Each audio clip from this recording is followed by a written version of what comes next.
Hello and welcome to the Visionary Chronicles. Today, we're going to take a little bit different spin. We're going to talk about lack of vision or a failure of the execution of a vision. I thought it's a great story because it really shows how these industry giants, what I call these titans of the industry, feel like all of a sudden they can move from a snail's pace to revolutionizing the market. Now, there are some that have done that, but I could probably hold up my right hand and I could hold up one finger as to one that actually executed that vision excellent and was considered effectively a titan. But even at that time, they were in transition from having been a titan to on the verge of bankruptcy. So there was a lot of desperation in the execution of that. So today, I thought it would be really helpful, not only for the entrepreneurs out there, but also business owners, those that are facing these industry titans, to kind of get a feel as to the progression of what goes through the minds of these industry titans as they set the vision for their company and try to reinvigorate where they've been and where they're going in the future. So today I thought a really good, and I felt very appropriate one, is electric vehicles. So let's take a little bit of an insight. I call it Ford's EV vision failure. And Ford's execution failure on electric vehicles is what we're talking about today. But the application of the progression of what went through not only the decision making, but also the process that they went through in order to stay committed to their vision, and the inbred culture that was inside of the company. It's one thing to make, I always talk about it, it's one thing to make a great product, but the intention here is that you really need to have a culture that's going to be able to execute that vision of a leader effectively. That is a huge undertaking for an industry titan like Ford Motor Company. But many times what I find in working with these large companies, they're their own worst enemy. They could execute this vision. They just choose not to stay committed to it or don't understand everything that's required to make this change in culture, but also the product line itself. So welcome to the Visionary Chronicles. And I'm going to give you a little bit of introduction here. So I've always been curious about how these industry titans, these industry icons who move at a snail's pace, and we all know who they are. They've been around since the 20s, the 1910s, whatever it happens to be. So thankful that they've gone through and have been successful. They're more than often those that have disrupted an industry. And Ford Motor Company is a great example. They did disrupt the industry, but it was done through the true visionary of Henry Ford. So I'm always curious, how they feel they can all of a sudden execute this revolutionary vision for the future. More power to them. But I can tell you the likelihood of success is between 0 and 1 on a scale to 10. So let's look at Ford Motor Company's recent failed attempt, at least up to this date, what I see, to enter the electrical vehicle market, and kind of the steps that went through this. So hopefully you can see as Ford goes through these steps of evaluating the market opportunity, understanding the current demographic of who they're trying to sell to, the infrastructure, the requirements, and the missteps that they made along the way with changing their culture in order to execute this vision that they had for electric vehicles.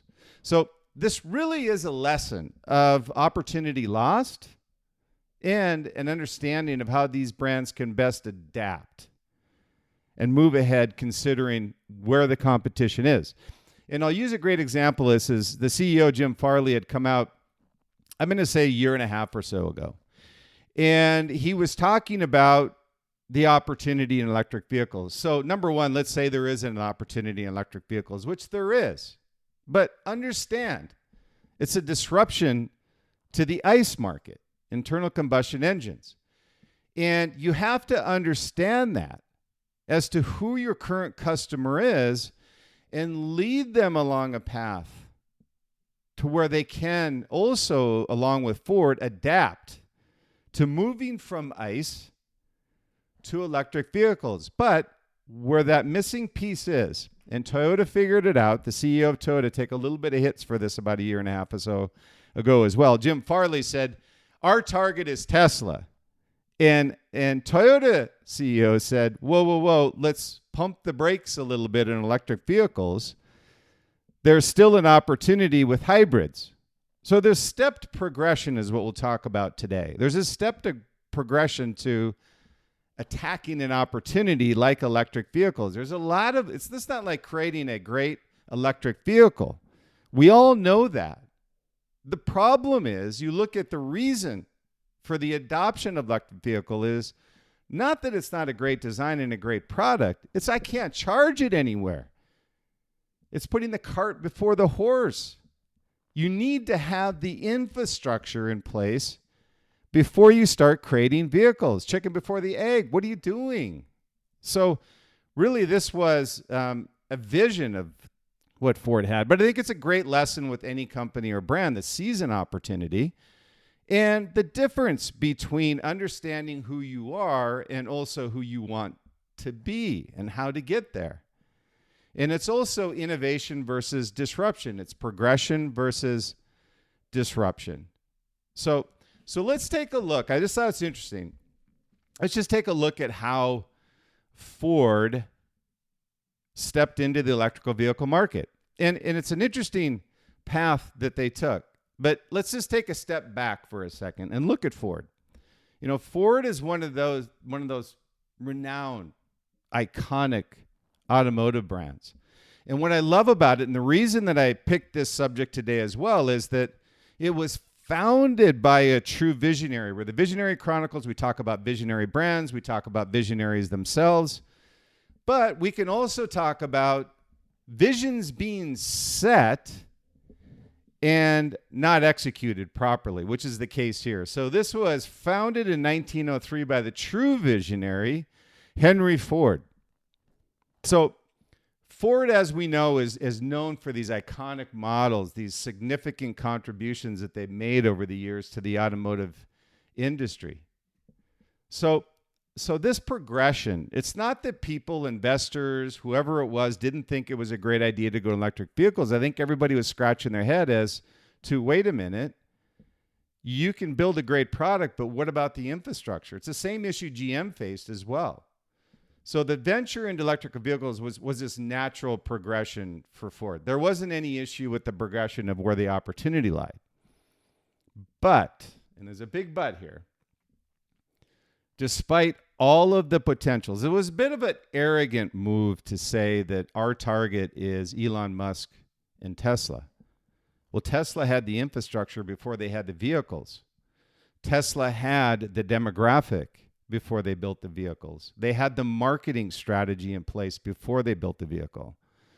And I'll give you an example, and I'll talk about it in a minute here on the marketing strategy itself. Whenever you go after a market, one thing Jim Gennard at Oakley taught me, the iconic founder of Oakley, that find a way to define yourself through a breakaway technology or product that nobody else is doing.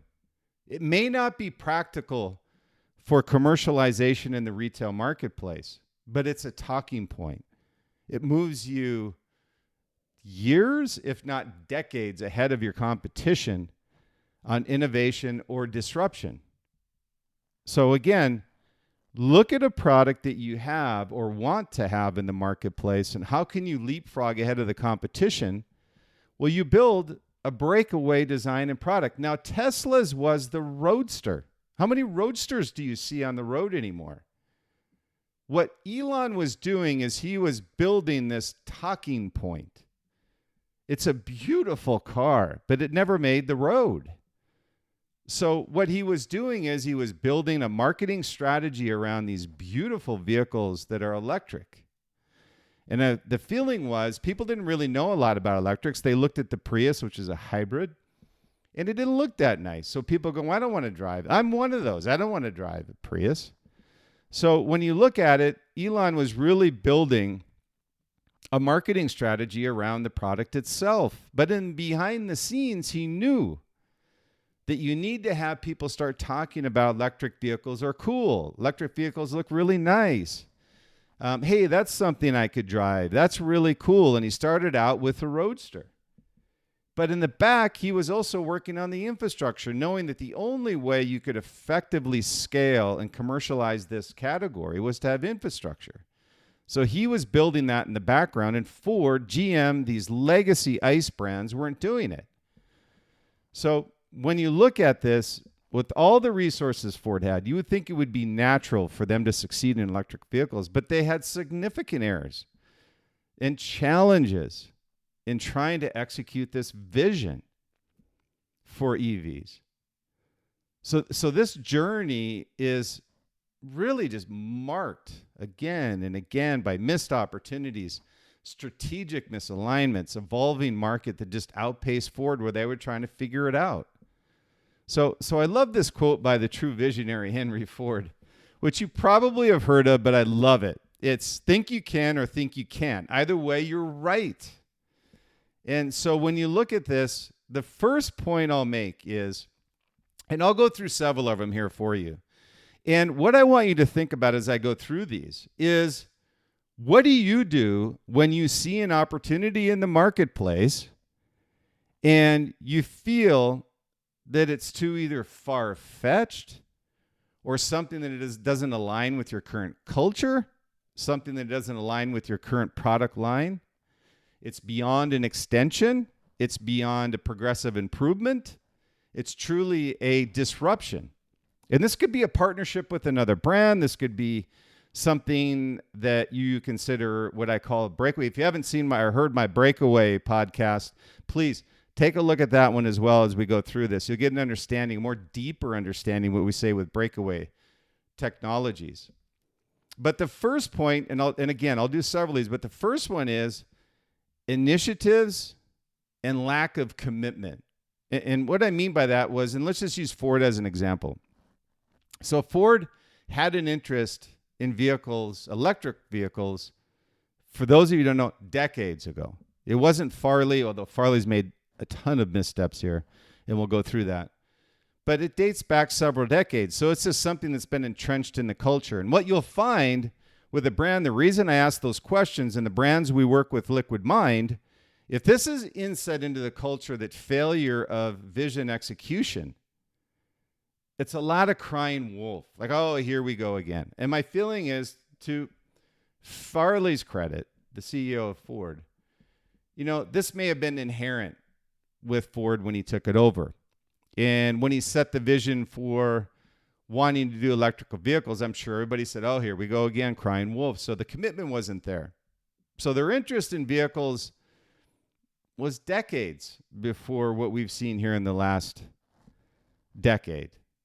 It dates back to the early 1990s. So it was the introduction of, those of you who remember, was the Ford Ranger in 1998. And really the only reason they did it was to comply, here you go, comply with California's zero-emission vehicle mandates, rather than a genuine dedication or commitment and a foundation for building an electric vehicle platform. They just didn't have any commitment to it. They just said, hey, we need to comply with the zero-emission vehicle that California has put on. So let's just do the Ranger EV. It's our lowest priced truck.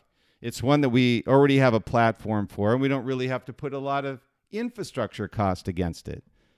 But it suffered from limited range, high cost, low consumer demand, and eventually from 1998, 4 years later, was discontinued. So that left a bad taste in everybody's mouth. So kind of set the table, right? Is when you set a vision, you set an initiative, you have to stay committed to it. I'm not saying you don't eventually see the light at the end of the tunnel and you can't get there, but you've learned a lot along the ways. But just to give up and not explain why you're giving up, and or more importantly, why you're doing it in the first place, if they would have just said, listen, we're just doing this to comply with California standards, we're not flipping our ICE strategy to move to EVs, everybody would have understood that. But they didn't do that. So that's strike number one, is when you commit to something, commit to something. Number two is technological hurdles and market timing that you face.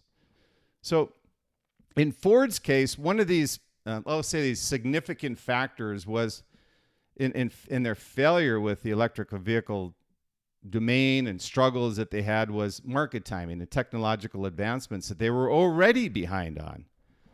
So in the early 2000s, the technology required for successful electrical vehicles, such as, let's just say, battery systems, efficient powertrains, charging infrastructure, it was in its early stages. So let's look back on the dating. So when you're looking at your strategy and you sit on your hands for 4 years, and let's say that was the case with Ford, with the Ranger and the EV compliance, it was truly an opportunity. When you look at California's zero emission vehicle compliance and mandate requirements, I'm not saying it was the right thing to do, but what it did, and more often than not, what you'll find in your industry, these titans only move when they're forced to.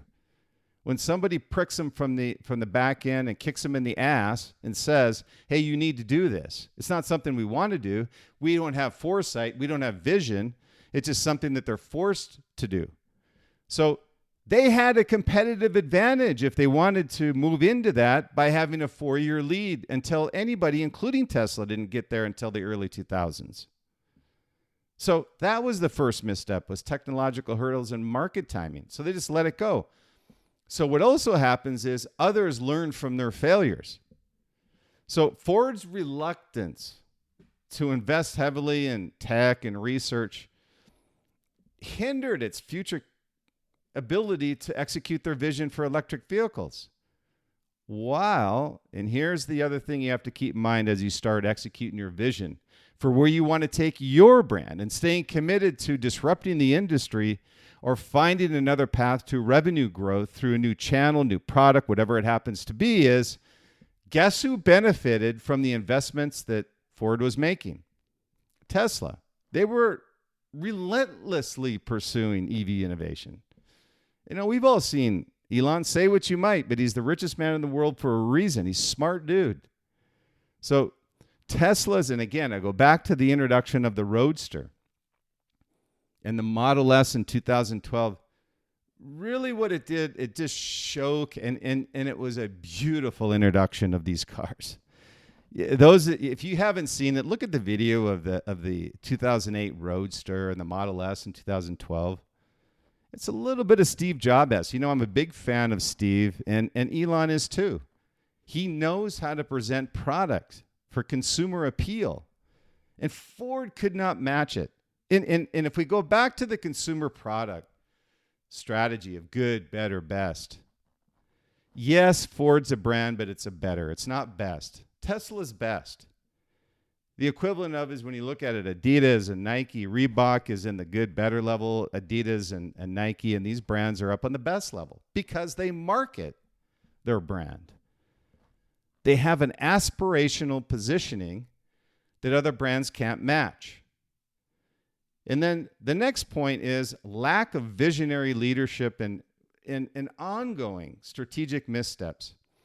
So this is a main point. You know, another critical factor that I found with Ford's failure to establish this, what I call foothold in the electric vehicle market, was a ton of strategic missteps and really a lack of visionary leadership, which is required. When you're disrupting the industry, without somebody at the top of your brand, like a Steve Jobs, like a Jim Gennard, whatever it happens, that they have a passion, a blood-curdling passion around wanting to disrupt the industry and having a vision for the future and staying committed to that, regardless of failure after failure after failure after failure. And I'm not saying these failures of Ford aren't a bad thing. They just didn't learn from them. So while companies like Tesla and even Nissan were expanding their electrical vehicle portfolio of cars and trucks, Ford was, again, moving back to this slow-moving, snail-paced company and brand, which is focused on ICE vehicles.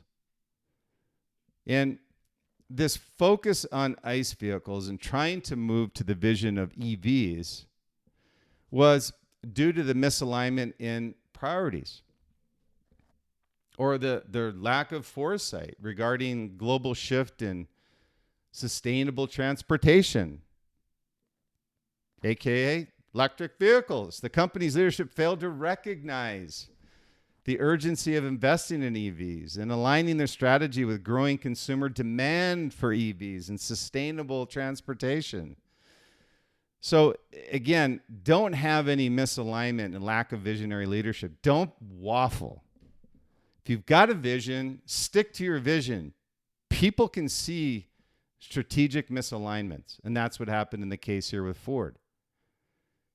Competitive weaknesses and missed opportunities is the next point I see with this. Ford's missed opportunities were obvious compared to competitors who seized the moment and took the lead in electric vehicle market.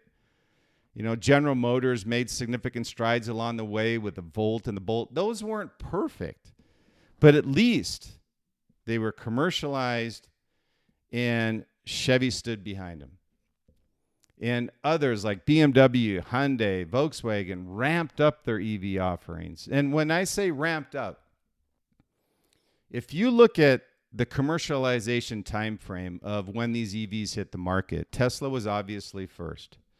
But all these other brands understood that it was an incremental opportunity. Is this a slow progression in adoption for our customers, or is this something that's going to happen immediately? What happened with Ford was, number one, they were leading in the market by forced execution through California's vehicle emission laws. They didn't stay committed to their vision. So what happened when you look at competitive weaknesses and missed opportunities is that while BMWs of the world, the Teslas of the world were testing new innovations and technology, the EV investing billions of dollars over the years, and bringing something to market when it was ready is critical. And that's what I'll say too, is that I've seen so many brands, CPG, vehicles, whatever it happens to be, whatever you do not bring something to market before it is ready. This will damage your reputation, it'll damage trust, it'll damage loyalty, and it will take you decades to get it back. So make sure that whatever you do, you're comfortable and have tested again and again the viability of your product. Does it match the brand promise? And if it doesn't, don't release it.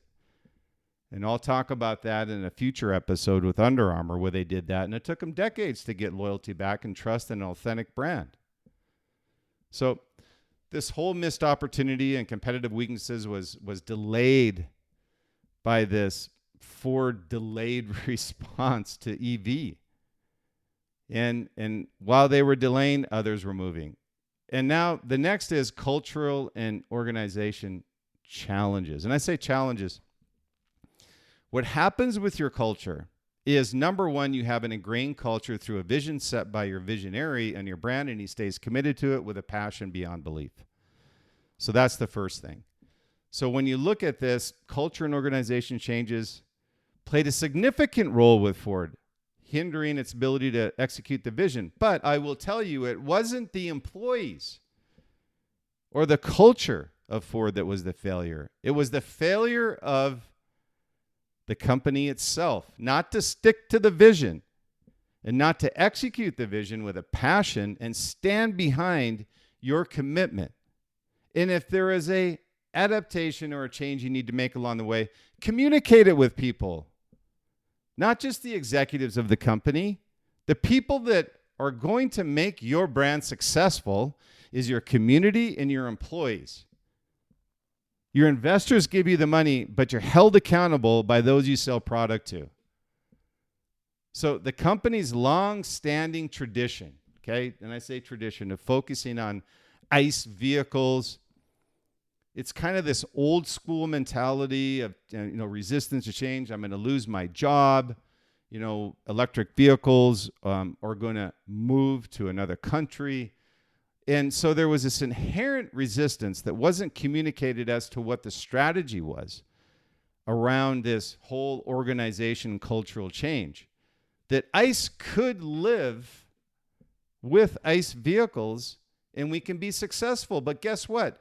None of that was communicated. An extreme failure of visionary leadership. I hesitate and don't want to use the word here with visionary leadership because there was none. So this, what I call cultural inertia, resulted in a lack of internal alignment and the overall vertical coordination that's required to develop, commercialize, and deploy these electrical vehicles in the marketplace. This complex organizational structure and bureaucratic processes that they go through stifles their agility and innovation. And that's why I say these young companies like Tesla can fly, man. They're like rabbits. They run circles around these snails like Ford. Why do you think that they've been able to achieve a 60% market share while Ford is sitting at less than 5%? So it makes it challenging for somebody like Ford with the infrastructure that they have and the mentality they have, the culture they have, the inherent organizational culture that they have. It's very difficult. But if you set a vision and you stick to that vision and you have a passion around it, you adapt. You understand that there's a step progression, in particular with EV markets. Many times you can't jump from a incremental update to an innovation to a disruption. Many times you have to have a progression along the way. Ford's misstep was moving from ICE to EV with no stepped progression. So I'll say the last piece here. So that's organizational change. So the last piece here I'll talk about is this, what I call this vision execution failure, because we're talking in the Visionary Chronicles. How can you adopt and learn from failures of other big brands, entrepreneurial brands? That's why we're here to talk about that. So under the CEO, Jim Farley, Ford, I'll give Farley credit. He stepped out on a limb and said, we are going to challenge Tesla. I credit him for that. But the problem is, what he forgot about is not only the vision, but all the steps along the way in order to jump from incremental to disruption with a company with the inherent culture that they had, the legacy products that they had. There needed to be a step process to doing that. Now, I'm not saying that Ford, I'm just using a general context of this brand and the company and the failures that they had in the marketplace. All you got to do is look at Ford's financials, and you can see that stepped process that I'm talking about in the vision failures of executing this EV process. So when we look at this, we say that just, these significant investments and strategic efforts, Ford faced many failures recently. It hindered its ability to capture substantial market share. They've actually backed off on the vision of EV, which I think is the right thing to do, but that needed to be done sooner, need to be part of that vision strategy, both short-term and long-term. One of the most notable ones when you look at the beginning, taking a step back with Ford, was the delay in the production capacity with the Mustang Mach-E, the F-150 Lightning, struggling with the high cost of EV production. I think the last number they had is they're losing $40,000 to $50,000 for a vehicle on EVs. Well, that's a pretty easy decision. You have to step back and go, hey, we're not doing something right here, and or the demand's not there, or the infrastructure is not there. You have to define what those issues are as you move along in your progression. So all of these things started piling up, and the initial focus on going from ICE to EV is now step back to hybrids. Hey, we gotta make a step process here. So Farley's finally come to the realization that we need to have a step process here along the way. So The initial focus on electrifying existing vehicles rather than introducing brand new designs, really set them back as well because people thought they were just playing an EV. There was really no strategy around it. And also I go back to Tesla's Roadster. And when you look at the marketing strategy, Ford used to, when you go back to Ford versus Ferrari, you kind of get a little bit of insight, which is kind of cool. It gives you a little bit of insight of what Ford used to do when they introduced vehicles. So with EVs, you would think the same thing. They look at and take lessons from, hey, it's fine to learn from Steve Jobs and learn from Elon Musk how to showcase products. That's part of the magic of executing a vision. So Ford's marketing strategy was not communicated properly. Didn't have really a compelling vision that anybody understood on what the future of EV was, much less what Ford was going to do with EVs. So when you looked at their failures to establish this cohesive infrastructure, this ecosystem, was a significant misstep for Farley. And that's probably his downfall. And their approach to software integration, again, take lessons from Tesla. Don't be as arrogant. Humility makes individuals of us all. And he needed to be a little bit more humble when he was looking at Tesla and what they were doing with their vehicles. The connectivity lagged behind competitors. Tesla prioritized really, and rightly so, over-the-air updates. Seamless digital experiences was central to their vehicles. And I remember one time when I was looking at a friend of mine, I just bought a Tesla in the first early years. And I was sitting in the car and all of a sudden it shut down and I said, wait, what's going on? And he goes, oh, that's just a software update. Well, I thought that was a real disruption in the industry. I go, wait, this is like a mini computer. So that was early on. So Farley needed to understand that, kind of really learn from what Tesla was doing. So again, fluctuating marketing strategies, shifting priorities, you name it. It's just clouded Ford's electric vehicle vision under Farley. And so then he went back and forth between ICE investment, EV investment. Hybrid got lost in the mix. And all of a sudden, hybrid's the priority, which it should be. And he needed the problem was that from marketing to product to commitment to a particular category, it was all muddled. So in addition to just not only the domestic strategy, he faced these international challenges. So much less trying to figure out the North American strategy, trying to figure out these other countries like Europe and China, you're going to face regulatory pressures, consumer preferences to the country's EVs versus Ford's technology being adopted into Chinese vehicles and it being done for half the cost. So the delayed response into these markets has allowed competitors to establish these footholds, making it very challenging now for Ford to step back into those markets and gain any type of market share whatsoever. So again, hopefully all of these things, when you look at it, I'll go back to these.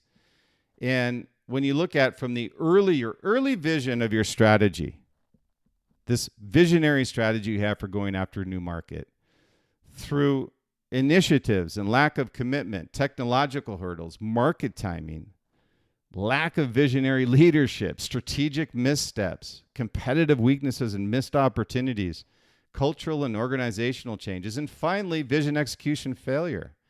All of these things, big or small, and we whiteboard these on Liquid Mind.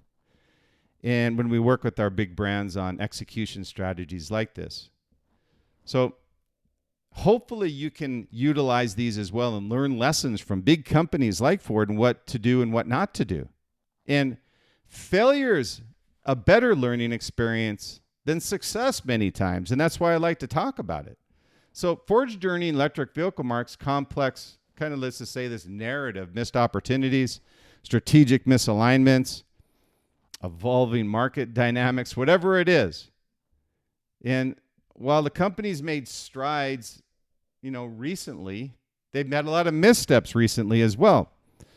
So it remains really muddy and challenging for Ford, but hopefully they'll turn it around, stay committed to it, establish the vision on a progressive basis, and be successful with it.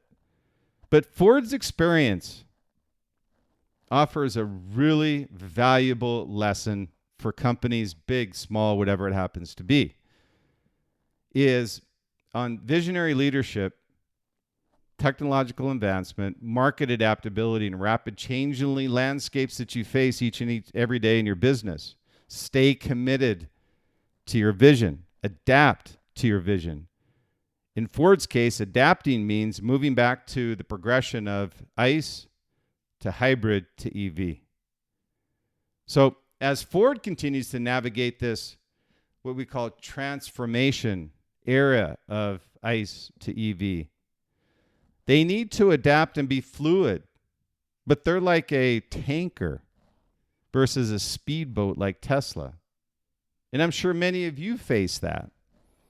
Is some of you are speedboats, some of you are tankers. Understand your culture, understand your legacy, understand your business, understand your customer, but more importantly, understand your competition. You may see an opportunity in the marketplace, but if you've got a competitor like Tesla that's a speedboat, learn from that speedboat and adapt where you can and use the competitive advantages that you have. To put a target on Tesla in the very beginning, when they had an established infrastructure, an established customer base, established price points, and you haven't even built a successful product yet that's been brought to market, is a leap. And what it does is it reduces credibility, reduces authentication, and it builds another strike against you. So be careful about those promises. So as Ford continues to navigate that, and their vision for electrical vehicles continues to get updated every week, it seems. I feel that this is a real learning lesson for those out there in the real world. So hopefully you'll find this informative. So again, thanks for listening to the Visionary Chronicles today. As always, I very much appreciate it. I always say, stay true, stay authentic, be different, and be great. Feel free to reach out to me at Bryan, Bryan, at liquidmindsite.com, liquidmindsite.com. And also feel free to subscribe to the Visionary Chronicles or pass it along to somebody you think would find this information that we provide useful in their day-to-day. And as always, I appreciate your time, and I wish all of you a great day, and I look forward to the next Visionary Chronicles. Thank you for listening to the Visionary Chronicles today. Really appreciate your time. Realize that you're extremely busy. And thank you to those also that have made us the #1 visionary and top 50 marketing global podcasts as ranked by FeedSpot. Also, thank you to those that have also purchased the Visionary brand, the success formula behind the world's most visionary brands, making us a Amazon bestseller, as well as winning the Reader's Favorite Award for Best Nonfiction Marketing Genre Book, still available through all distribution channels. And also, if you like what you hear with the Visionary Chronicles podcast, please subscribe or forward this to someone you know that may enjoy what we're talking about with the Visionary Chronicles. And you'll also get a free ebook edition. And it's available through all subscriptions: Apple Podcasts, Spotify, Podbean, iHeart, Google Podcasts, all available for subscription no matter what you listen to.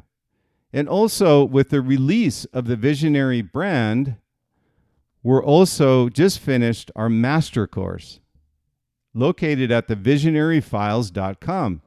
It's 18 video learning courses, almost 2 hours of visionary lessons on what we're talking about with the Visionary brand today. So if you could pass this along as well, again, it's available at thevisionaryfiles.com. Just finished that this quarter. We have over 2,100 entrepreneurs and brand leaders who have already taken the course. And also, if you have any questions on the podcast, feel free to reach out to me at Liquid Mind, where we have free meetings that we provide. We also partner with startups, mid to large cap consumer brands, empowering these businesses to think differently, be different. We drive a passionate culture and to tell them to execute relentlessly. I'm available at liquidmindsite.com. Also, Bryan at liquidmindsite.com, and also Facebook, Instagram, Twitter, or LinkedIn. Feel free to reach out to me. Always love to hear your comments and feedback.